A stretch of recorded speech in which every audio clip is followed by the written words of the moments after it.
अविद्या जी विद्यमान नाही ती अविद्या असं म्हणून त्या ठिकाणी त्यांनी असं म्हटलं आहे की त्या अविद्येला अस्तित्वच नाही हे पुन्हा एकदा त्या ओवीतून त्यांनी स्पष्ट केलं आहे. आणि ये अनिर्वाच्यपण ते दुजेही देवांगण आपुल्या अभावी आपण साधितसे. आता देवांगण म्हणजे शपथ किंवा प्रतिज्ञापूर्वक असं म्हणतो, त्या पद्धतीने तो शब्द त्यांनी वापरलेला आहे. ते दुजेही देवांगण आणि ये अनिर्वाच्यपण आपुल्या अभावी आपण साधितसे. म्हणाले ती कशी आहे अविद्या, पण अनिर्वचनीय आहे. आता तिचं अनिर्वचनीयत्व इथे सांगितलं. कोण कोण अनिर्वचनीय आहे? माया अनिर्वचनीय आहे. ती जी मूळ माया आहे ती मूळ माया म्हणजे अविद्या नव्हे. आता आपल्याला माहिती आहे की अविद्या ही फक्त जीवाशी जोडली गेलेली, जे अज्ञान या रूपामध्ये असलेली, असं त्या अविद्येचं स्वरूप आहे. त्यामुळे अविद्या अनिर्वचनीय, माया अनिर्वचनीय आणि परमात्मा पण अनिर्वचनीय.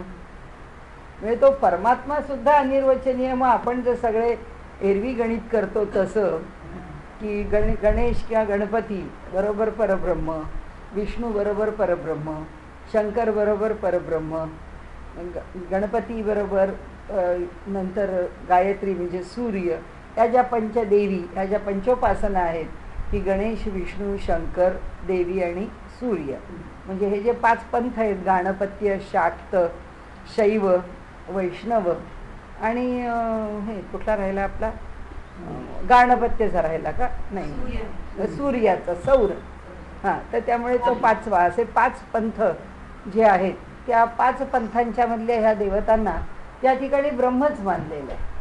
आता या देवता जर ब्रह्मच आहेत तर आपण गणित करून काय सांगतो तत्वज्ञानामध्ये, शंकर बरोबर ब्रह्म, विष्णू बरोबर ब्रह्म, म्हणून शंकर बरोबर विष्णू बरोबर ब्रह्म, असं 5ही बरोबर ब्रह्म. मग आता जर अनिर्वचनीय हा शब्द जर मायेला पण लागला, अविद्येला पण लागला आणि परमात्म्याला म्हणजे परब्रह्माला पण लागला, तर माया बरोबर अविद्या बरोबर परब्रह्म का, असा प्रश्न आला ना. कारण एका बाजूनी जर आम्ही असं सोडवतो तर दुसऱ्या बाजूनी मग ती आता अनिर्वचनीयता याची कशी म्हणायची, अविद्येची. तर अविद्या सत ही नाही, असत ही नाही. या पातळीवर अविद्या अनिर्वचनीय आहे. माया सत ही नाही, असत ही नाही, या पातळीवरती अनिर्वचनीय आहे. कारण सत आहे का, नाही आहे. का नाही, आपल्याला एकच लक्षात ठेवायचं की जर ती सत असेल तर तिला तिचं स्वतंत्र अस्तित्व असलं पाहिजे कोणत्याही स्थितीत. तसं राहत नाही. मग ती माया निर्माण कोण करतं, पुन्हा तोच विषय, परमात्मा. ती माया ती शक्तिरूपाने असते कुठे, परमात्म्याच्या पोटात, जी अजून बाहेर पडलेली नाही अशी अव्यक्त जी माया आहे ती त्याच्या ठिकाणी आहे, म्हणजे परमात्म्याच्या मध्ये सामावलेली आहे. पोटात याचा अर्थ काय, ती त्याच्यामध्ये समाविष्ट आहे. आणि तशी ती माया कशी आहे, तर त्याचं वर्णन आपल्याला गीताकारांनी अष्टधा प्रकृती असं केलेलं आहे. म्हणजे ती जी अष्टधा माया आहे तिचा आपण आत्ता विचार करतोय का, नाही. भगवंताच्या पोटात असलेली जी माया आहे तिचा काही संबंध नाही. कारण अव्यक्त काही असेल हो, त्या अव्यक्ताचा आमचा काही संबंध येत नाही. आमच्या तत्त्वज्ञानाचा आत्ता संबंध ज्याला अनिर्वचनीय म्हणायचं आहे, ती माया कोणती आहे, ती ही सृष्टी उत्पन्न करण्याकरता प्रकट झालेली व्यक्त माया जी आहे त्या मायेचा विषय आपण बोलतो. ती व्यक्त माया पण कशी आहे, ती पण अष्टधाच आहे. पण ती कशी आहे, व्यक्तीकरणाला आलेली आहे. ती व्यक्तीकरणाला का आलेली आहे, कारण 5 महाभूतं एकत्र कालवली आहेत आणि त्याच्याबरोबर ती त्या गुणांनी युक्त आहे. म्हणजे हे 3 गुण आणि 5 महाभूतं ही एकत्र झाल्यामुळे हे जे काही व्यक्तीकरणाला आलं आहे ते कुणामुळे आलं आहे, मायेमुळे आलेलं आहे. त्या मायेच्या ठिकाणी काय आहेत, हे 8ही गुण आहेत. त्या मायेकडे हे 8ही गुण आहेत. पण हे 8 गुण कसे आहेत, व्यक्ततेला म्हणजे व्यक्तीला आलेले आहेत, म्हणजे आकाराला आलेले आहेत, आविष्काराला आलेले आहेत, प्रत्यक्ष प्रकट झालेले आहेत. त्या देवाच्या पोटात सगळंच आहे. अनंत कोटी ब्रह्मांडसुद्धा त्याच्या पोटातच आहे. म्हणजे त्यांनी संकल्प फक्त करायचा अवकाश आहे. त्याचा संकल्प जो आहे त्या संकल्पाने हे ब्रह्मांड तयार व्हायचं असा त्याचा संकल्प झाला की त्या संकल्पातच ही व्यक्त माया अंतर्भूत. जोपर्यंत संकल्प नाही तोपर्यंत त्याच्या पोटामध्ये माया आहेच. त्या पोटातल्या मायेमध्ये ही अष्टधा प्रकृती आहेच. माया म्हणजे ती अष्टधा प्रकृतीच आहे. तिच्या पोटात का, तर फक्त एकानंतर एक पायऱ्या मांडायच्या म्हणून माया म्हणायचं, मग मायेचं स्वरूप काय म्हणायचं म्हणून अष्टधा प्रकृती म्हणायचं. पण जेव्हा ती माया या जगाची निर्मिती करते, त्या निर्मितीला त्याच्या पोटात आहे म्हणून जग निर्माण होत नाही. ईश्वराची शक्ती ईश्वराजवळ आहे म्हणून जगाची निर्मिती होत नाही. मग केव्हा होते? भगवंत ती शक्ती कार्यकारी करतो तेव्हा होते. त्याचं ती शक्ती कार्यकारी करणं म्हणजे काय की तो म्हणतो आता एकाकी न रमनते, मला एकट्याला करमत नाही, किंवा मी आता ईक्षण करावं, मी आता विचार करावं. काहीही केलं तरी जेव्हा काही कृती आम्ही जेव्हा शब्दातून सांगतो त्यावेळी ते निर्मितीला त्याची सुरुवात झाली. तर कोणाची सुरुवात झाली? त्या मायेपासून निर्माण व्हायला सुरुवात झाली. कारण हा विचारमुळी ती माया व्यक्त झाल्याशिवाय आपल्याला बोलताच येत नाही. कारण त्या विचाराला स्थानच येत नाही. कुठपर्यंत येत नाही? ईश्वरापासून ती माया वेगळी झाल्याशिवाय. ती माया म्हणजे कोणती? जी निर्माण करणारी प्रकृती आहे, ती निर्माण करणारी मूळ माया आहे. ती मूळ म्हणजे या जगाला निर्माण करणारी मूळ, ईश्वराच्या ठिकाणी असणारी नाही. त्याच्याजवळ सगळंच आहे. जसं आपण म्हणतो एखादा शास्त्रज्ञ आहे तर तो आपला शोध लावतो, किंवा आपण साधे आपल्याला एखादा पदार्थ करता येतो, आपल्याला एखाद्या गोष्टीत कौशल्य आहे, एखाद्याला गाता येतं, तर आपण त्यांना म्हणतो अहो तुम्ही काहीतरी गाऊन दाखवा. तो माणूस म्हणतो नाही हो आता नको, आता आवाज बरा नाही, अमुक नाही तमुक नाही. गाणाऱ्या माणसाला फार त्रास असतात आणि त्यामुळे तो बिचारा गायला लवकर तयार होत नाही, पुष्कळ आढेवेढे घेतो. तर त्यामुळे ते म्हणाले, तो गाणारा म्हणतो नको हो मला आता जमणार नाही, आता नको, उद्या पुन्हा तुमच्याकडे आलं तर मी म्हणून दाखवीन वगैरे वगैरे असं तो म्हणतो. तर समोरचा म्हणतो अहो भलं पुष्कळ तुमच्याजवळ गाणं आहे आम्हाला माहिती आहे, पण तुम्ही गाऊनच नाही दाखवलं तर उपयोग काय?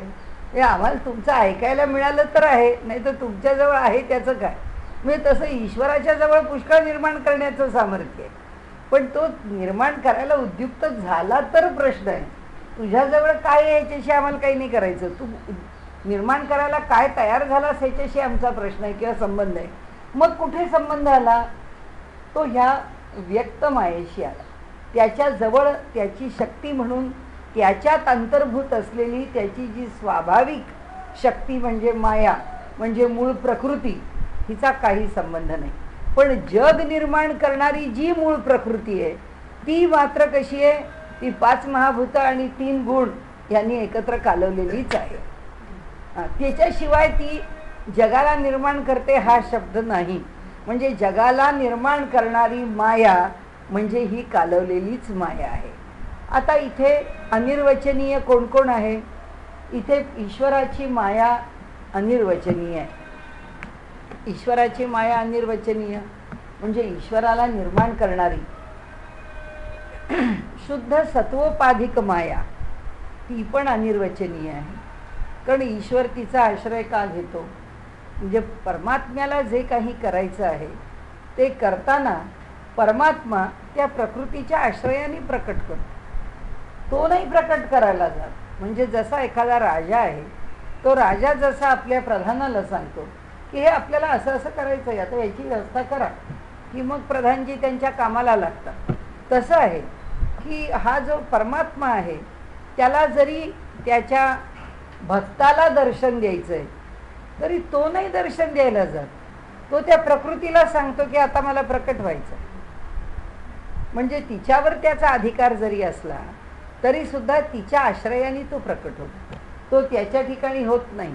तो जर त्याच्या ठिकाणी स्वतंत्र प्रकट व्हायला लागला तर तो अनंत अव्यय अखंड असीम म्हणजे निर्गुण निराकार राहणारच नाही. तो गुणांच्या मध्येच अंतर्भूत होईल, त्याच्याच ठिकाणी गुण प्रकट होते.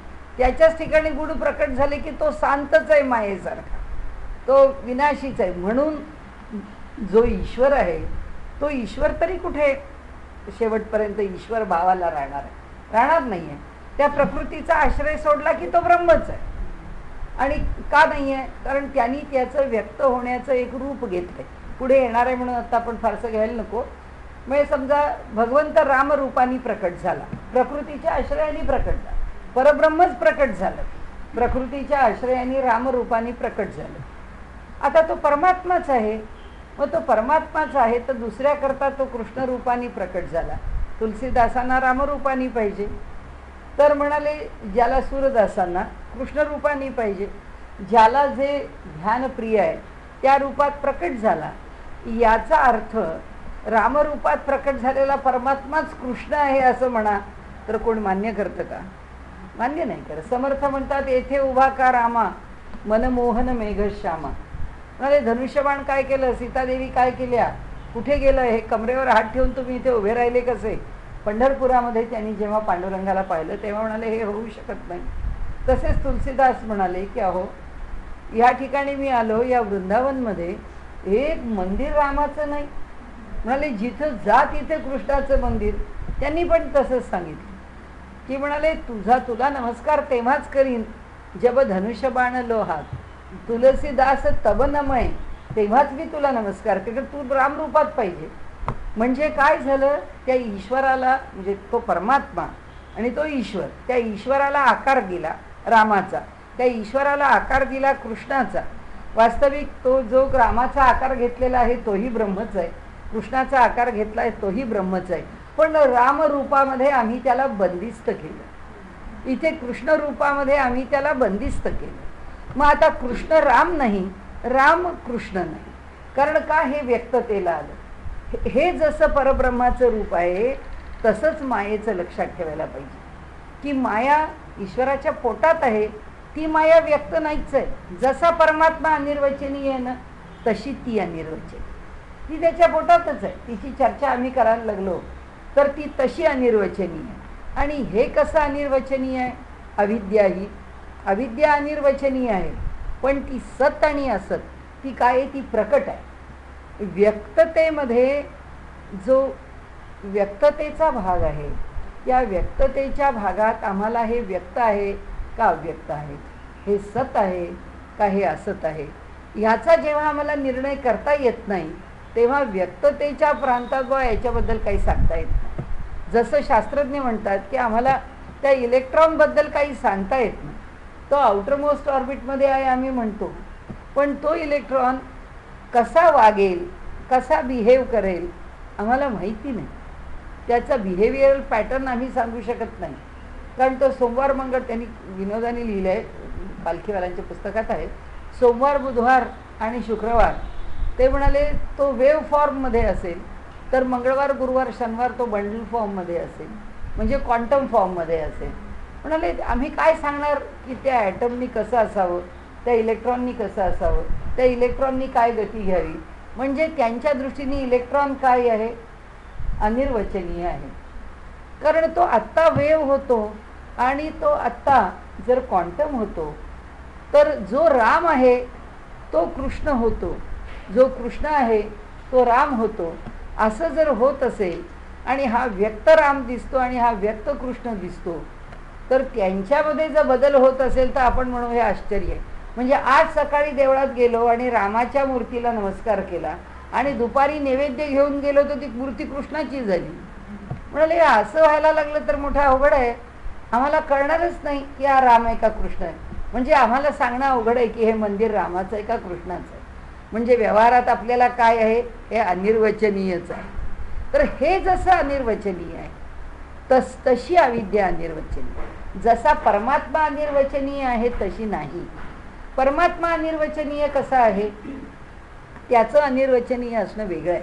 ते कसं आहे तर परमात्मा सगुण आहे का, परमात्मा सगुण नाही, हे निश्चित उत्तर आहे. म्हणजे तो सगुण नाही. परमात्मा निर्गुण आहे का, परमात्मा निर्गुण पण नाही. मग तो सगुण निर्गुणाच्या अतीत तो जे काय आहे ते फक्त आम्हाला ह्या शब्दांनी सांगता येत. आमचे शब्द कशाशी जोडलेले आहेत, पुन्हा तेच पंचमहाभूत आणि ते 3 गुण, म्हणजे ती अष्टधा प्रकृती, म्हणजे ती माया. म्हणजे शब्द ह्याच्या बाहेर नाही. आणि मायेच्या साह्याने आम्ही त्याचं वर्णन करू शकत नाही. आपण मागे बघून झालंय आपलं की ज्याला त्यांनी निर्माण केलं आहे त्याच्यापासून त्याचं मोजमाप करता येत नाही. म्हणजे मापन करायला, ज्याचं मापन करायचं आहे त्याचं मापन करण्याकरता त्यांनी जे मापन निर्माण केलेलं आहे त्या मापाने त्याला मोजता येणार नाही. त्याला मोजण्याकरता त्याचं मापन वेगळं पाहिजे. मग आता त्यांनी सगळं जग निर्माण केलेलं आहे. ते मागे आपण ती प्रमेय सगळं गेलं ना, तिथे आपण हाच विषय घेतला होता की त्यांनी निर्माण केलेल्या जगानी, त्यांनी निर्माण केलेल्या दृष्टीनी, त्यांनी निर्माण केलेल्या पंचमहाभूतांनी त्याला कसं ओळखणार. आणि त्यामुळे निर्माण झालेल्या वस्तू, ही निर्माण झालेली माया, ही त्याला ओळखू शकत नाही. म्हणजे ही माया जगाला प्रसवते, ही माया व्यक्त होते, ही माया कार्यकारी होते, ही माया त्याच्यापासून त्यांनी निर्माण केलेल्या अष्टदहा प्रकृतीपासून व्यक्तीकरणाला येते. आणि ती व्यक्त झालेली माया हे व्यक्त जग निर्माण करते.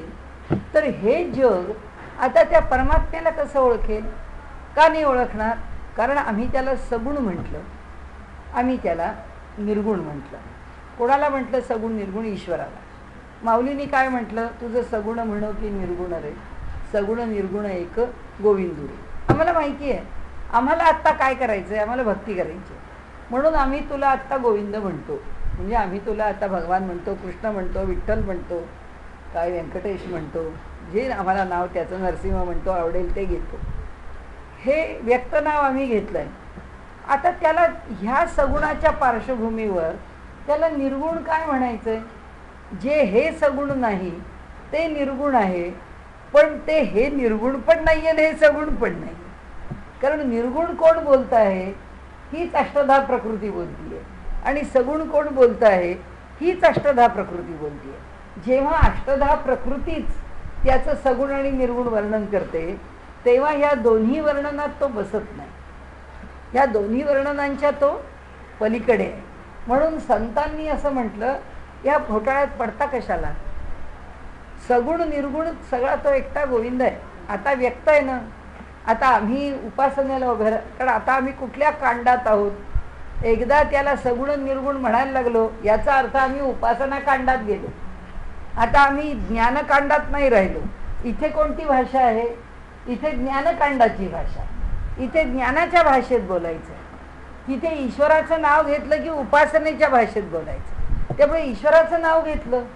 ईश्वराचं नाव घेतल्यानंतर आता म्हणाले त्याला सगुण निर्गुण चर्चा करता कशा करता? जे नाम स्वीकारले ते श्रद्धेने घ्या. संपलं, विषयच संपला. मग त्याची मूर्ती पहा न पहा, त्याचं रूप तुम्हाला लक्षात येवो न येवो, तुम्हाला आवडणारं कोणतं रूप आहे त्यालाही काही महत्त्व उरत नाही. तो बालकृष्ण आवडतो का, तो गीतेचा कृष्ण आवडतो का, तो रणछोडदास आवडतो, कोणताही आवडत असेल, जो आवडेल तो घ्या. त्याचं कारण असं आहे की हा काहीही स्वीकारलात तरी सुद्धा या प्रकृतीच्या कक्षेतलाच आहे आणि तो काही प्रकृतीच्या कक्षेत नाही. त्यामुळे उपासनेकरता आम्ही त्याला प्रकृतीच्या कक्षेत आणलाय. आणि आता त्याचं अनिर्वचनीयत्व कोणतं आहे? तो सगुण निर्गुणाच्या पलीकडे आहे, हे त्याचं अनिर्वचनीयत्व. तो ह्या कशातच बांधलेला नाही. मग तो सत असतच्या पलीकडे आहे का? त्याला सत असत स्पर्शतच नाही, हे त्याला स्पर्शच होत नाही. ही त्याची लक्षणं आम्ही शब्दांनी सांगितली. हे जे आत्तापर्यंत आपण ते सदलक्षण, सद्वस्तू लक्षण जे प्रकरण केलं ना, सत्य, ज्ञान, अनंत, त्या प्रत्येकाची लक्षणं पाहत आपण पुढे गेलो तर त्या प्रत्येक ठिकाणी त्या लक्षणांचा विचार करत पुढे जायचं कारण काय? की आम्ही त्याचं वर्णन करतो आहोत. आम्ही ज्या शब्दांनी वर्णन करतो त्या शब्दात त्याचं वर्णन होत नाही. तो त्या वर्णनाच्या पलीकडे, ज्ञानाच्या पातळीवरती तो त्या वर्णनाच्या पलीकडे, तो त्या शब्दांच्या पलीकडे आहे. म्हणून माऊलींनी इथे सांगताना त्या जेव्हा अविद्येला इथे अनिर्वचनीय आहे असं म्हटलं, पुढे छान उदाहरणं देऊन त्यांनी आपल्याला स्पष्ट केलंय, तिथे आपण पाहूच. ती अनिर्वचनीय कोणत्या बाबतीमध्ये आहे? की ती खरी म्हणजे असत आहे, पण ती आम्हाला सत वाटते. कारण माझा पाय दुखायला लागला की पाय दुखणं ही संवेदना सतच आहे माझ्या दृष्टीने. कारण माझा देह मला खराच आहे, त्या देहाची प्रत्येक संवेदना मला खरीच आहे. पण रामकृष्ण परमहंस म्हणतात तो कॅन्सर माझ्या गळ्याला झालाय, मला काय झालंय? मला काही झालं नाही. रमण महर्षी म्हणतात त्या कॅन्सरनी माझा हात वेदनांनी भरलाय, मला काय झालंय? त्याचं कारण असं आहे की ते त्या सत असतच्या पलीकडे आहे आणि आम्ही मात्र त्या मायेचं सत आणि असत हे रूप न जाणता आम्ही त्या मायेच्या ठिकाणी ती आम्हाला जे दाखवते त्याला खरं समजून पुढे जातो. म्हणजे सत असत हा विवेक आम्ही करत बसत नाही की हे सत्य आहे का हे असत्य आहे. म्हणजे माझा पाय दुखतो आहे, ह्याला मी सत म्हणू का असत म्हणू? आपण म्हणू मरते सत का असत, एक पेन किलर द्या आणि आमचा पाय बरा करा. विषय बौद्ध धर्म एवढाच आहे. बुद्धांनी आपलं स्वतःचं तत्वज्ञान का मांडलं नाही आणि त्याच्या पश्चात त्याच्या शिष्यांनी का मांडलं, या दोन्हीची उत्तर आहे. बुद्धाला माहीत होतं की आपण वैदिक धर्माच्या फार पलीकडे जाऊन काही वेगळा शोध लावलेला नाही. या वैदिक परंपरेने ज्या परब्रह्माचा विषय मांडला त्याच्यातला काहीतरी अनुभव साक्षात्कार आपण घेतलेला आहे. तर आपल्याला तो कशा करता हवा आहे? कारण बुद्धाचा जन्म म्हणजे सिद्धार्थ जन्माला जो आला आणि त्यांनी त्याचं आयुष्य या साक्षात्काराच्या दिशेने वळण्यापूर्वी जे घालवलं, त्या आयुष्यामध्ये त्याला दुःख सहन करण्याचं सामर्थ्य नव्हतं आणि त्याला त्याच्या वडिलांनी दुःख दाखवलं पण नाही. आणि त्यामुळे जेव्हा दुःख त्यांनी पाहिलं की माणूस म्हातारा होतो, हे जेव्हा त्याला चुकून बघायला मिळालं, जेव्हा त्याला चुकून बघायला मिळालं की मनुष्याचा मृत्यू होतो, जेव्हा त्याला चुकून बघायला मिळालं की देहाला वेदना होतात, हे त्याला काही माहीत नव्हतं, हे त्याच्या अनुभवाचं क्षेत्र नव्हतं. हे ज्या क्षणी त्याला कळलं त्या क्षणी त्याच्या लक्षात आलं, अरे या जगामध्ये सगळं दुःखच आहे. आणि म्हणून तो म्हणाला सगळं काही दुःखमय जग आहे, सर्वम दुःखम सर्वम क्षणिकम, हे सर्व क्षणिक आहे. आत्ता मला बरं वाटतंय, काय माहिती पुढच्या क्षणी काय वाटेल. म्हणून ते म्हणतात सगळं क्षणभंगूर आहे, या क्षणापुरतं बरं आहे एवढं खरं, पुढच्या क्षणाचं काही कोणी सांगू शकत नाही. असं मनुष्य कोणी विचारलं तर सांगतो की तब्येत कशी आहे तुमची, तेव्हा मोठी माणसं सांगतात आत्तापर्यंत तरी मी बरा आहे, आता उद्याचं कोणी सांगितलं, असं जे बोलतो तीच भूमिका आहे. आणि म्हणून बुद्धांनी आपला पंथ आहे असं सुद्धा स्वतः गौतम बुद्धांनी म्हटलेलं नाही, पण त्यांच्या शिष्यांनी मात्र त्याच्यामध्ये आपलं तत्वज्ञान पाहिजे, आपला संप्रदाय पाहिजे, आपलं स्वतंत्र महत्त्व पाहिजे, म्हणून त्यांनी तत्वज्ञान निर्माण केला आणि त्रिपिटक नावाचे ग्रंथ निर्माण केले आणि त्या ग्रंथद्वारा ते ज्ञान प्रसृत केलं. पण त्यांनी विषय केवढा मांडला? एवढाच मांडला की दुःख झालेलं आहे, त्या दुःखाची निवृत्ती झाली पाहिजे. आता आपण जसं व्यवहारात म्हणतो तसं की हा देह म्हणजे माया आहे का, हा देह क्षणभंगूरच आहे. मग आता पायाला लागलं, त्या मातीमध्ये पाय होता, मग त्याचं ड्रेसिंग करायला गेलो, सगळं स्वच्छ झालं असेल का, डेटॉलनी धुतलं तरी जखम त्या अँटीसेप्टिकनी धुतली म्हणून ती खरंच जंतुरहित झाली असेल का, आता एक अँटी टिटॅनस घेऊन टाका. तर आता जर हे तत्वज्ञान बघून जर आपण म्हणायला लागलो काय देह काय क्षणभंगूर आहे, त्या अँटी टिटॅनस कशाला पाहिजे, जर तो क्षणात जाणाराच असेल तर जायचा असेल तर जाईल, मग अँटी टिटॅनस कशाला घ्या. हा त्याच्या मागचा अर्थ तो नाही आहे. म्हणजे इथे हे जे असत आणि सत हे आम्हाला असत का वाटत नाही असं सुद्धा वाटू शकेल. आणि ज्याला वाटेल त्याची दुखणी ईश्वर सांभाळेल का त्याचा देह सांभाळेल आपल्याला माहीत नाही. रामकृष्णांचा कॅन्सर कोणी सांभाळला आपल्याला माहीत नाही. नंतर रमण महर्षींचा कॅन्सर कोणी सांभाळला आपल्याला माहीत नाही, कारण त्यांनी कोणतंच औषध घेतलं नाही, त्यांनी कोणतीच योजना करून घेतली नाही, कुठलीही उपाययोजना देहाकरता करून घेतली नाही घेतली, कारण त्यांची भूमिका भिन्न आहे. आमची भूमिका तशी का नाही आहे? त्याचं कारण आहे की जे समजा आमचा देह क्षणभंगूर आहे, समजा नाही तो आहेच, पण आम्हाला प्रत्येक क्षणी जर आम्ही लक्षात ठेवला की हा क्षणभंगूर आहे असं जर आम्ही लक्षात ठेवायचं ठरवलं तरी सुद्धा आम्ही तसा व्यवहार का करू शकत नाही? कारण त्या मायेने आम्हाला तसं ठेवलंच नाही. त्या मायेने मी माया आहे हेच मुळात लपवून टाकलेलं आहे. त्यामुळे आम्हाला हे खरं आहे असंच वाटतं. मग आमची थिअरी काय आहे? आमची थिअरी याची की भगवंतानी जन्माला घातलेलं आहे, जेवढे प्रारब्धाचे भोग आहेत तेवढे भोगण्याकरता आम्ही जन्माला आलेलो आहोत आणि जेवढं आयुष्य त्यांनी या देहाला दिलेलं आहे तेवढं आयुष्य आम्हाला मिळणार आहे. मग ते सगळं आयुष्य आम्ही दुःखात का घालवायचं, त्या त्रासात का घालवायचं? ते अडचणीत का ते आम्ही योग्य तऱ्हेनेच जगलं पाहिजे आणि त्यामुळे आम्हाला त्याची काळजी केलीच पाहिजे. मग त्याची काळजी करता करता आम्ही देहात्मवादी होतो. देहाला काय सोसेल, बाहेर 12 वाजता उन्हात मी कुणाकडे येणार नाही, 12च्या उन्हात मी कोणाच्याही घरचं कार्य असलं तरी मी घराबाहेर पडत नाही, मला अमुक सोसत नाही, मी लोकांच्याकडे जेवत नाही. हे सगळं मनुष्य की यादी कशाची करतो? त्या देहाची काळजी करता करतो. कारण त्या देहाची काळजी का करतो? कारण तो देह मला अगदी होता होईल तितका प्राणापलीकडे जतन करायचा ह्या धारणेनेच करतो, त्याच्यापेक्षा वेगळ्या धारणेने करत नाही. मग ती माया आम्हाला काय दाखवते? ती माया असं दाखवते की मी खोटी नाहीच आहे, मी हे जे निर्माण केलं आहे हे खोटं आहे असं तुम्हाला वाटण्याकरता मी तुमच्याजवळ नाहीच आहे. हे सगळं खरं आहे हे वाटण्याकरताच मी तुमच्याजवळ आहे. आणि हे खरं आहे असं का वाटतं? कारण ती तिचं असतपण लपवून ठेवते आणि जे दाखवते ते ती सतपण दाखवते. नाही तर रोज जेवताना आज कोणती भाजी करू असा आम्हाला प्रश्न पडला नसता, किंवा केलेली भाजी मला आवडत नाही असं आम्ही म्हटलं नसतं. जे असेल ते फक्त पोट भरण्याच्या करता काहीतरी अन्न पाहिजे असं झालं असतं तर आम्ही कुठे आजारीच पडलो नसतो. पण आम्हाला प्रत्येकाला आपली चव आहे, वेगळं पाहिजे, त्याच्यात काहीतरी आम्हाला सारखा बदल पाहिजे. भोजन रोजचंच आहे, ते अगदी भले पुष्कळ चौरस आहार असला तरी तो आम्हाला रोज आम्हाला रंजक झाला पाहिजे, आमच्या मनाला समाधान झालं पाहिजे. हे का निर्माण होतं? कारण माझ्या पोटापुरता अन्न पाहिजे आहे ही धारणा राहत नाही.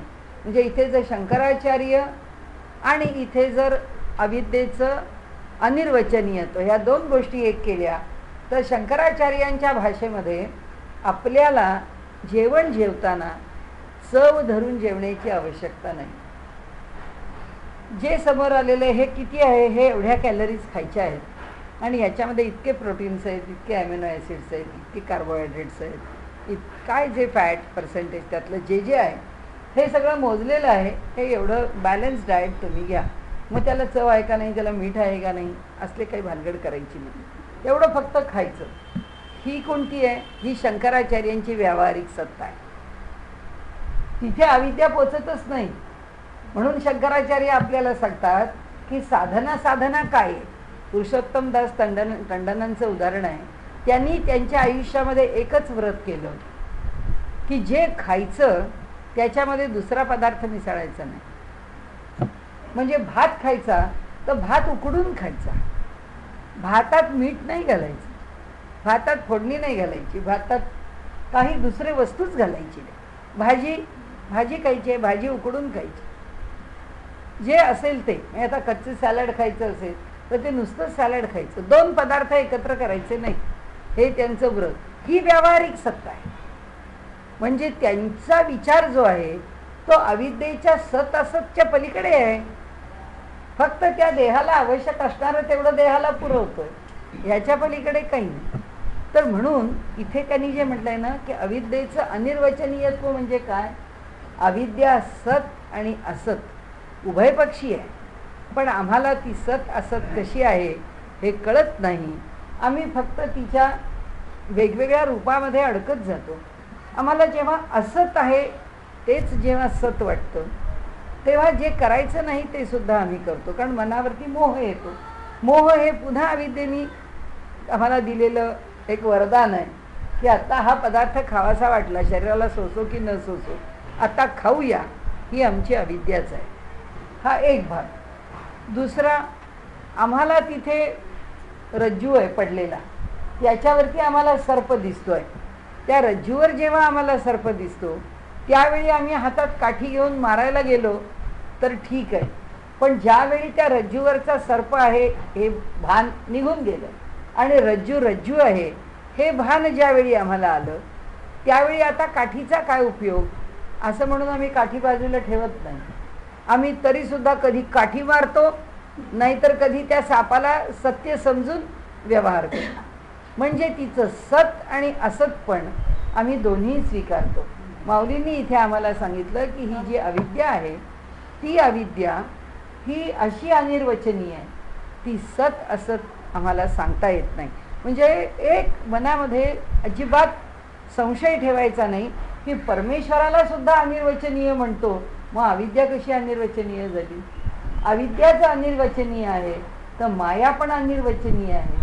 मायेचं अनिर्वचनीय पण कसं आहे? मायेचं अनिर्वचनीय पण वेगळं आहे. ती सत्वोपाधिक आहे.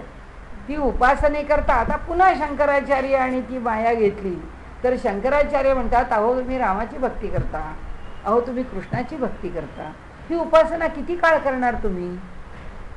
जोपर्यंत तुम्हाला त्या परब्रह्माचं मूळ रूप कळत नाही तोपर्यंत या सत्वाच्या उपाधीने युक्त असलेल्या मायेची तुम्ही उपासना करा. कारण ती माया आहे ना, रामरूपामध्ये ईश्वराला जोडून तिने घेतलेले, त्याची उपासना करा.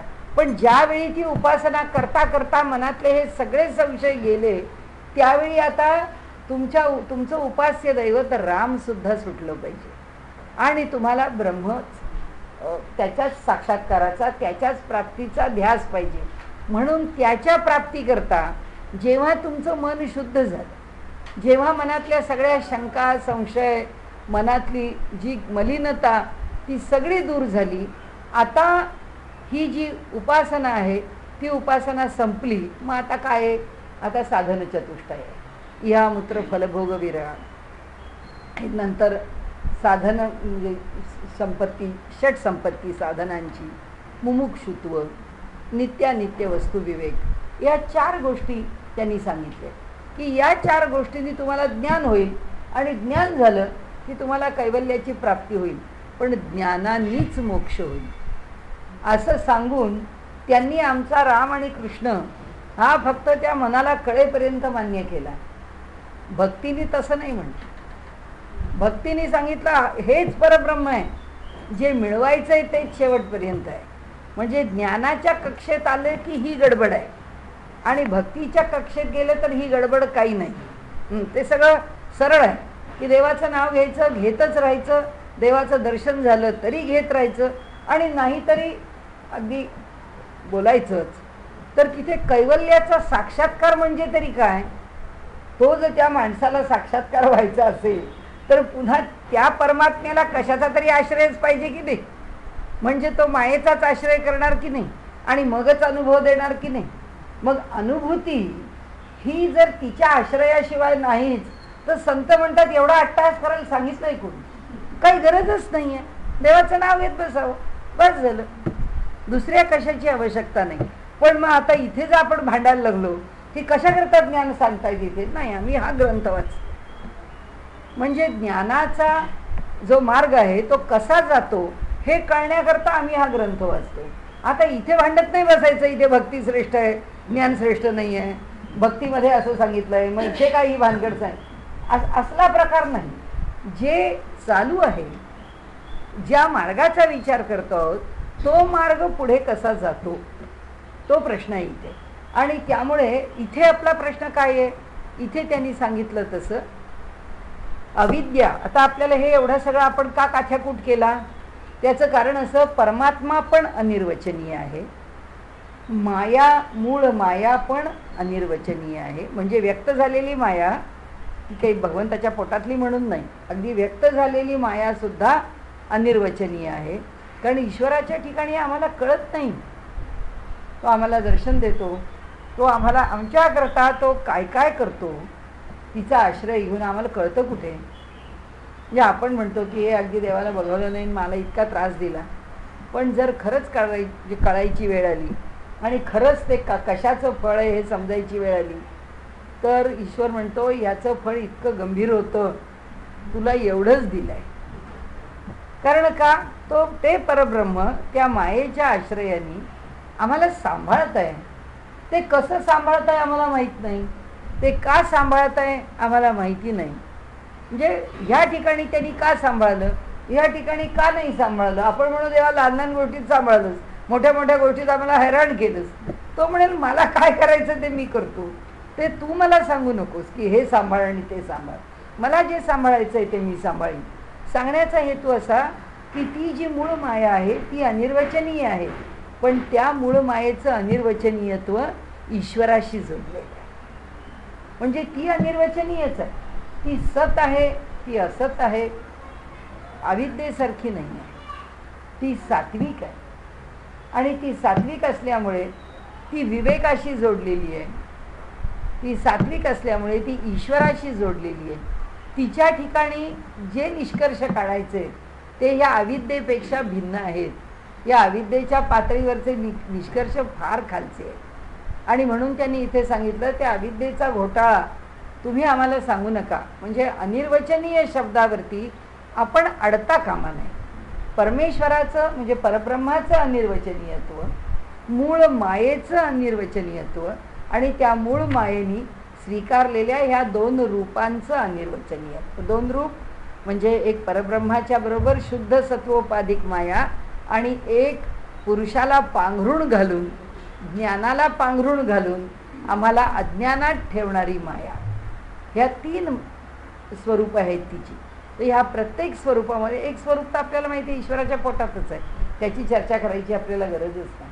ते सगळं ईश्वराच्या ठिकाणी असणारं रॉ मटेरियल आहे हे जग, कुठलंही जग निर्माण करण्याचं. आणि त्यामुळे आता अनिर्वाच्यपण ते दुजेही देवांगण म्हणाले. शपथ प्रतिज्ञा असा देवांगण शब्दाचा अर्थ आहे. आपुल्या अभावी आपण साधित असे म्हणाले. आपलं अनिर्वचनीयपण कसं आहे म्हणाले. काही म्हणजे राजकारणामध्ये समर्थांनी सांगितल्यासारखं इशारतीचे बोलू नये, लिहावयाचे सांगू नये. म्हणाले असं आहे की आपण तिथे उपस्थित असावं का. जो प्रमुख आहे त्यांनी कुणाच्या समोर सुद्धा येऊ नये. त्यांनी लोकांपासून गुप्त असावं आणि लोकांकडनं अनेक कार्य करत राहावीत, करून घेत राहावीत. पण कार्य करून घेणारा कोण आहे हे लोकांना कळू देऊ नये. हे जसं आहे तसं त्यांना इथे सांगायचं आहे की म्हणाले हिचं अनिर्वचनीय पण कसं आहे आणि ही अविद्या कशी आहे ती स्वतः नाहीच आहे. म्हणजे आपण म्हणतो आहोत त्या घटनेमध्ये आता कितीतरी राजकीय पुढारी आहेत, त्यांनी केलेले कितीतरी फ्रॉड आपण समजू शकतो की हे त्यांनीच केलेत. पण ते कुठे अडकलेत. ते कुठेच अडकलेले नाही. कारण शोधू गेलो तर आपल्याला त्यांना कोणत्याच प्रसंगामध्ये कोणत्याच घटनेमध्ये अडकवता येत नाही. तसे म्हणाले ह्या मायेचं आहे, ही सगळं करते, आम्हाला नाचवते, पण ही माया आहे कुठे तिथे. ही स्वतः नसताना सुद्धा आपल्या अस्तित्वाचे खेळ मात्र करून घेते. ही अविद्या अशा प्रकारे खेळ करणारी आहे. म्हणून ते म्हणाले अविद्या ती आपण आपुले अनिर्वाच्यपण शाबित करी आपण राहून देवाच्या अंगणी. देवाच्या अंगणी शपथपूर्वक प्रतिज्ञापूर्वक असा पण अर्थ त्याचा दिलेला आहे. आणि म्हणाले म्हणजे वचनाशी विषय नव्हे. देवाच्या अंगणी त्याचा अर्थ त्यांनी पुढे स्पष्ट केला. राहून देवाच्या अंगणी म्हणजे आपल्याला असं वाटेल की ती देवाच्या जवळ राहते का. राहते, शुद्ध सत्वोपाधिक माया देवाजवळ पण राहते. पण आता इथे त्यांनी सांगितलं म्हणजे वचनाशी विषय नव्हे. बोलण्याचा ती विषय नाही आहे. बोलण्याने आम्हाला, शब्दाने आम्हाला तिचं वर्णन करता येत नाही. म्हणून अनिर्वचनीय ती आहे. अर्थात शब्दातच अर्थ अंतर्भूत आहे. अनिर्वचनीय म्हणजे निर्वचनीय आणि तिच्याबद्दल काहीही बोलता येत नाही. आपुला स्वभाव दावित पाहे आपण होऊ नये. आणि आपला स्वभाव जो आहे तो ती तिचा तीच दाखवते. कसा तर अनिर्वचनीय त्यालाच नाव की ज्याचा न कळे ठिकाण ठाव वा भाव अथवा अभाव निश्चयात्मक. म्हणाले कुणाला अनिर्वचनीय म्हणावं. त्यालाच नाव आहे की ज्याचा न कळे ठिकाण ठाव. अविद्या नावाचं कोणतं ठिकाण आहे. म्हणाले तिचा कोणता प्रांत आहे, तिचा कोणता पक्ष आहे, तिचा कोणता मोक्ष आहे, तिचा कोणता वैकुंठासारखं स्थान आहे. अविद्या नावाचं स्थान की अविद्येची उपासना करणारे त्या अविद्येच्या लोकाला जाऊन पोचतात. असा अविद्येचा कोणता लोक आहे का. नाही म्हणाले तिचं कोणतंही स्थान नाही. वा भाव अथवा अभाव निश्चयात्मक किंवा तिच्याविषयी भाव म्हणजे अस्तित्व आणि अभाव म्हणजे अस्तित्व नसणं. ती अस्तित्व नाही अशी आहे का तसं म्हणता येत नाही. तिचं अस्तित्व आहे असं म्हणावं का तर तसं पण म्हणता येत. अस्तित्व आहे म्हटलं तर ते टिकत नाही. अस्तित्व नाही म्हटलं तर ती नाचवल्याशिवाय राहत नाही. जसं मनुष्य म्हणतो की सगळी चूक करताना बरं वाटलं पण नंतर पश्चात्ताप होतो. असा जर मी खून केला नसता तर मला कशाला जन्मठेपेची शिक्षा झाली असती. पण खून करायच्या वेळी खून करणं हेच सत वाटत असतं, हेच योग्य आहे असं वाटत असतं. आणि जेव्हा शिक्षेची वेळ येते तेव्हा हे अयोग्य वाटत असतं. मग ते योग्य वाटणारं ज्ञान कोणाचं होतं? तो योग्य वाटणारा विचार कोणाचा होता? कशावरती विश्वास ठेवून आम्ही त्याला योग्य समजलो? आणि आता इथे कशावर विश्वास ठेवून आम्ही अयोग्य? म्हणजे कारण काय त्याला योग्य तिथे वाटण्याचं आणि कारण काय इथे ते अयोग्य वाटण्याचं? म्हणजे ती नाचवते ना, योग्य का वाटतं याचा काटा काढला की मी सुटलो असा विचार मनात येतो, म्हणून त्याला जीवे मारायला निघतो. आणि आता त्याचा काटा निघाला की नाही हा भाग वेगळा, पण आता माझीच मरायची वेळ आली, म्हणजे त्याचं दुःख झालं, म्हणून ते चूक आहे असं त्याला वाटतं. म्हणजे ही कशी नुसती नाचवते. मग तिथे तसं का केलं, का केलं ते तुझं तू बघ, का केलं? त्याला दुसरा कोणी जबाबदार नाही. मग त्याला जबाबदार कोण आहे? ही आमच्यातली अविद्या, अज्ञान, आमचं अडाणीपण, हेच त्याला जबाबदार आहे की आम्ही असं का वागलो. आणि म्हणून त्यांनी इथे सांगितलं की अविद्येसी म्हणावे असत तरी तिचा प्रत्यय येत, जरी म्हणावे आहे सत तरी विचारे अभाव तिचा. अविद्येला खोटं म्हटलं तर म्हणाले चालत नाही, त्या रज्जूवरती सर्प दिसतोय तर तो सर्प दिसतोय हे आत्ता खोटं म्हणून चालणार नाही, कारण तो आत्ता या क्षणी दिसतोय. पण जेव्हा विचार झाला, जरी म्हणावे आहे सत तरी विचारे अभाव तिचा, पण विचार केल्यावर मात्र असं लक्षात येतं की ती नव्हतीच, तो तिथे सर्प नव्हताच, तो तिथे दोराच होता. पण विचाराने कळलं, विचाराच्या आधी तो सर्पच वाटला. नंतर म्हणाले सत असत म्हणावे तिचं लागी, तरी योगी प्रतियोगी विरुद्ध धर्म एके जागी राहणे मुळीचं अशक्य.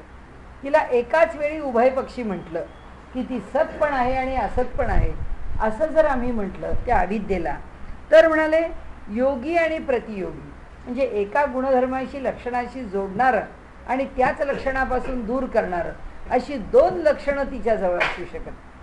पुन्हा एकदा वल्लभाचार्यांनी काय म्हटलं की आमचा जो परमात्मा आहे, हे सगळे जे ईश्वराचे काय झालंय, शंकराचार्यांनी निर्गुण निराकार हे सगळे जे आहेत ते ज्ञानपरश्रुती घेतले आहेत आणि त्याच्या जे इतर जे वर्णन आहे सगुणपर ते सगळ्या उपासनेकरता घेतलेल्या श्रुती घेतल्या आहेत. वल्लभाचार्य म्हणतात असं काही नाही आहे, आमचा सगुण परमात्मा तो भगवान श्रीकृष्ण जो आहे त्याच्याकरता त्यांनी त्यांचा सिद्धांत मांडला. तो सिद्धांत काय मांडला की आमच्या कृष्णाच्या ठिकाणी परस्पर विरोधी भाव राहण्याला काय अडचण आहे, त्या ठिकाणी परस्पर विरोधी भाव राहायला काही अडचण नाही आहे. कारण असं की ज्यावेळी तो ह्या जगाचा उत्पत्ती करता पालन करता आहे त्याचवेळी तो या जगाचा संहार करणारा पण आहे. त्यामुळे त्याच्या ठिकाणी हे परस्पर विरोधी गुण राहू शकतात. व्यवहारता ते म्हणतात असे राहतात का, म्हणजे ही प्रकट आहे. म्हणजे फरक कशाचा आहे आपल्याला लक्षात घ्यायला पाहिजे की परमात्मा या त्रिगुणात सत्व रज तमामध्ये आणि परमात्मा या पंचमहाभूतामध्ये अडकलेला नाही. पण ह्या अष्टधा प्रकृतीमध्ये अडकलेला प्रत्येक पदार्थ हा त्याच्या त्याच्या गुणवैशिष्ट्यांनी आहे. म्हणजे जसं आता एक साखर आहे, तर साखरेला गोडी आहे. साखर एकाच वेळी गोड आणि कडू होईल का? नाही. साखर कडू होईल, पण साखर भाजली जाळली तर तिला मग आम्ही कॅरॅमल म्हणतो, ती जाळतो भाजतो, मग आम्हाला तो कडवटपणा आवडतो म्हणून आम्ही तिला कडू करतो. साखरेचं कडवटपण आम्हाला आवडतं. पण ज्यावेळी ती साखर कडवट होते त्यावेळी ती गोड राहते का? ती राहत नाही. ज्यावेळी तांदूळ आहे त्यावेळी तो भात असतो का? आणि ज्यावेळी तो भात असतो त्यावेळी तो तांदूळ म्हणून शिल्लक राहतो का? नाही राहत. तसं माणूस सुद्धा आपण म्हणतो अहो स्प्लिट पर्सनॅलिटी असते, एखादा मनुष्य खरं बोलतो, एखादा मनुष्य खोटं बोलतो. तर इथे प्रश्न एकच आहे की ज्यावेळी तो खरं बोलतो असं म्हणतो आणि खरं आहे असा व्यवहार करतो, त्याचा तो खरं आहे असा व्यवहार त्याचा जो परिणाम आहे तो खोटा आहे अशा व्यवहारामध्ये परिणत होऊ शकतो का? होऊ शकत नाही. त्याचा एकाच वेळी एक घटना म्हणजे स्थिती आणि काल ह्याच्याशी जोडलेलं जे कर्म आहे ते एकच परिणाम देणार आहे. आणि एकच परिणाम घडू शकतो. पण ईश्वराच्या बाबतीमध्ये तसं नाही आहे.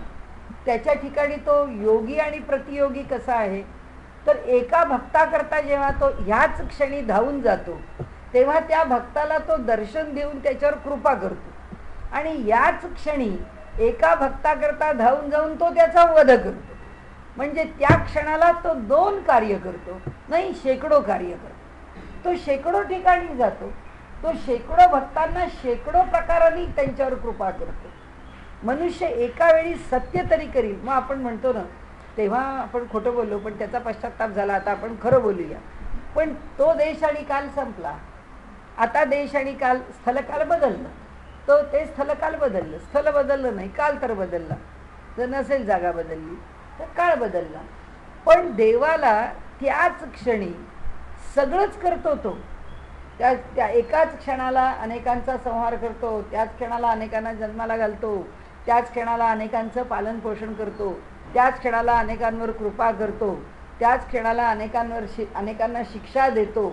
म्हणजे हे सगळं जे तो एका क्षणी करतो त्याच्या ठिकाणी हे गुण का नाही राहू शकणार, असं वल्लभाचार्य म्हणतात. आणि म्हणून वल्लभाचार्यांनी आमचा जो भगवान श्रीकृष्ण आहे म्हणजे सगुण भक्तीची भलावण कशी केली आहे, त्यांनी सांगितलं की भगवंताच्या ठिकाणी एका वेळी सगळे गुण आश्रयाला राहणं ही काही अडचणीची गोष्ट नाही. पण ह्या सृष्टीत राहत नाही. ही सृष्टी तशी आपल्याला दिसू शकत नाही, ह्या सृष्टीत ते घडू शकत नाही. म्हणून तरी योगी प्रतियोगी विरुद्ध धर्म एके जागी राहणे मुळीच अशक्य. ह्या आमच्याकडनं केलेल्या, मनुष्याने केलेल्या, या लौकिक जगात केलेल्या ज्या काही गोष्टी आहेत, म्हणजे पुरणाची पोळी लाटतो आहोत, एक लाटली दुसरी लाटली, पुरण घेऊन पोळी लाटली, एका तव्यावर पुरणाची पोळी आणि दुसऱ्या तव्यावरती सांज्याची पोळी झाली असं होत. कारण ती पुरणाची पोळी लाटली तर ती पुरणाचीच पोळी राहणार. आत्ता मला सांज्याची. मग आपण चमत्कार कशाला म्हणतो की महाराज आत्ता या क्षणी म्हणाले असं आहे, आणि तिला उडी मार म्हणाले पाण्यामध्ये, त्या मुलीने पाण्यात उडी मारली, तिला पोहता येत नाही, ती पाण्यात पडली, आणि महाराज तिला वर ये म्हटल्याबरोबर ती वर आली. म्हणजे तिला, ज्या मुलीला पाण्यात जाण्याचं सामर्थ्य नाही ती पाण्यात पण गेली, आणि तिला वर ये म्हटल्याबरोबर ती वर पण आली. म्हणजे ते तिला पाठवू पण शकतात आणि ते तिला उचलू पण शकतात. हे जे सामर्थ्य आहे हे सामर्थ्य आपल्याकडे नाही. म्हणजे ह्या लौकिकामध्ये सामान्य नाही. हे कुणाला नाही, हे जो अविद्येने ग्रस्त आहे त्याला नाही. आम्ही सगळे अविद्येने ग्रस्त आहोत म्हणून हे सामर्थ्य आम्हाला नाही आहे. हे सगळ्या सत्पुरुषांकडे सामर्थ्य का आहे, कारण अविद्या त्यांच्याजवळ नाहीच आहे.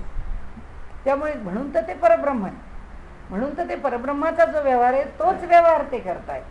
तर आता पुढे सांगायचं म्हणजे असं की विरुद्ध धर्म एके जागी राहणे मुळीच अशक्य. आता विषय चाललाय अविद्येचा, की अविद्येच्या ठिकाणी एकाच वेळी सत आणि असत हे 2 गुणधर्म राहू शकत नाहीत. का? योगी आणि प्रतियोगी, जोडलं जाणं आणि विलग होणं, ह्या 2 गोष्टी अविद्येच्या प्रांतामध्ये एका वेळी घडू शकत नाहीत. ततम प्रकाश एका ठाई कधीही मुळीच राहणे नाही. तैसा सता सताचा एका ठाई कदा न होई संभव. ज्याप्रमाणे अंधार आणि प्रकाश एका वेळी बरोबर राहू शकत नाहीत, त्याचप्रमाणे सत आणि असत हे दोन्ही एका वेळीच उपस्थित असू शकत नाही. म्हणजे हा मनुष्य आता मृत पण आहे आणि हा मनुष्य आता जिवंत पण आहे असं होऊ शकत नाही. ह्या 2 गोष्टी ह्या अविद्येच्या कक्षेतल्या होऊ शकत नाही. तैसा सत असताचा एका ठाई कदा न होई संभव. आत्मसत्ते वाचूनी भिन्नता नाही अविद्येसी सर्वथा. हे महत्त्वाचं की आत्तापर्यंत आपण जो पाऊण तास घालवला त्याचं हे निष्कर्ष आहे की आत्मसत्तेचं अधिष्ठान आहे म्हणून अविद्या सत असताचा खेळ करते आहे. म्हणजे आपल्याकडे त्या रामायणाच्या पुस्तकामध्ये न्यायमूर्ती केशव रानडे यांचं पुस्तक आहे रामायणातील व्यक्तिचित्रे म्हणून. त्यामध्ये त्यांनी फार छान 2 वाक्य लिहिली, म्हणजे गांधींच्याच वचनाच्या जवळ आहेत. त्यांनी सांगितलं की असत्याला सुद्धा उभं राहावं व्हायचं असेल, असत्याला सुद्धा अधिष्ठान प्राप्त करून घ्यायचं असेल तरी त्याला सत्याचाच आश्रय घ्यावा लागतो. सत्याच्याच अधिष्ठानावर असत्याला उभं राहावं लागतं. असत्याच्या अधिष्ठानावर असत्य उभं राहू शकत नाही. आणि खरंच तसं आहे की ही अविद्या तरी आम्हाला का नाचवू शकते? कारण तिचं अधिष्ठान तो सत असलेला परमात्मा. त्या परमात्म्याच्या अधिष्ठानावर ती अविद्या निर्माण झालेली असल्यामुळे काही का असेना त्यात परमात्म्याच्या सतचा अंश असल्यामुळे जे नाही ते कधीच भासू शकत नाही. ज्या अर्थी हे जग आम्हाला सत्य आहे असं वाटतं आहे, त्या अर्थी ह्याच्या अधिष्ठानात कुठेतरी सत्य असलंच पाहिजे. त्या अधिष्ठानात सत्य आहे म्हणून हे जग आम्हाला सत्य वाटतं. ते अधिष्ठान फार लहानसं असेल पण तरीसुद्धा तो गुणधर्म आहे, तिथे तो गुणधर्म आहे म्हणून आम्हाला सत्य वाटतं. म्हणून त्यांनी सांगितलं की अविद्या खरी जरी नसली तरी काय झालं, ती ज्याच्या अधिष्ठानावर उभी आहे ते आत्मतत्वच आहे, ही आत्मसत्ताच आहे. म्हणून आत्मसत्ते वाचूनी भिन्नता नाही अविद्येशी सर्वता. अविद्येला आत्मसत्तेपेक्षा वेगळं स्थान नाही, तिचं स्वतंत्र असं काही अस्तित्व नाही. अविद्या जड याकरिता अभिन्नही म्हणता नये. नाही सॉरी बरोबर असते ना. हां, अविद्या जड याकरिता अभिन्नही म्हणता नये. म्हणून अविद्या जड आहे का? कारण ती त्या आत्मसत्तेवरती अवलंबून आहे. अविद्या भिन्न म्हणता येत नाही का? कारण ती आत्मसत्तेवर अवलंबून आहे. म्हणजे ती आत्मसत्तेवर अवलंबून आहे म्हणून दोन गोष्टी आम्हाला म्हणता येत नाही की अविद्या स्वतंत्र चैतन्यमय आहे असंही आम्हाला म्हणता येत नाही, आणि अविद्या स्वतंत्रपणे भिन्नपणाने आपल्या सत्तेने वावरते असंही आम्हाला म्हणता येत नाही. म्हणून निरवयवी म्हणावे अविद्ये प्रत, हिला अवयव नाहीत असं म्हणावं म्हणजे निराकार म्हणावी. तरी अविद्या कार्य साकार जगत. अविद्या कुठं आहे? या साकार जगतामध्ये. म्हणजे हे साकार झालेल्या जगतामध्ये या मानवावरती या पुरुषांनी पांघरुण जे घेतलं आहे ती अविद्या आहे. म्हणजे त्या चैतन्याने अंगावर घोंगडं घेतलं आहे, ते घोंगडं म्हणजेच अविद्या आहे. त्यामुळे आता ह्या अविद्येचा संबंध त्या ब्रह्मतत्वाच्या ठिकाणी आहे का? त्या ब्रह्मतत्वाच्या पोटात आम्ही काय दिलं आहे?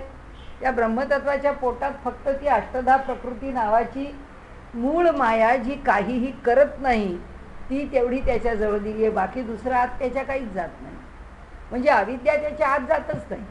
ही प्रकट झालेली जी माया आहे त्या प्रकट झालेल्या मूळ मायेपासून निर्माण झालेली ही अविद्या आहे. आणि ह्या प्रकट झालेल्या मूळ मायेपासून निर्माण झालेली जी सत्वोपाधिक माया आहे तिच्यातून भगवंतांनी वेगवेगळे आकार धारण केले. भगवंत वेगवेगळे आकार धारण कशातून करतो? त्या सत्वोपाधिक मायेतून. आणि जीवांचे वेगळे वेगळे आकार कशातून निर्माण होतात? त्या अविद्येमधून. त्यामुळे ही अविद्या या लौकिक जगात आहे, ती परमात्म्यापर्यंत स्पर्शायलाही जात नाही. म्हणजे आपण जर म्हटलं की हा चष्मा परमात्म्याच्या मध्ये असेल का, तर ते सांगतील त्या परमात्म्याला चष्म्याशी काय घेणं आहे? तर हे सगळं तुमच्या व्यक्त जगतामध्ये काय असेल ते असेल, त्याला त्याच्याशी काही गरज नाही. कारण त्याच्यापर्यंत यातलं काही पोचतच नाही. तिथपर्यंत जाण्याचं कारण का हा सगळा वरवरचा खेळ आहे. आणि म्हणून त्यांनी सांगितलं की निरवयवी म्हणता येत नाही, कारण अविद्या हे कार्य आहे आणि साकार जगत, अविद्येचं कार्य या साकार जगतामध्ये आहे.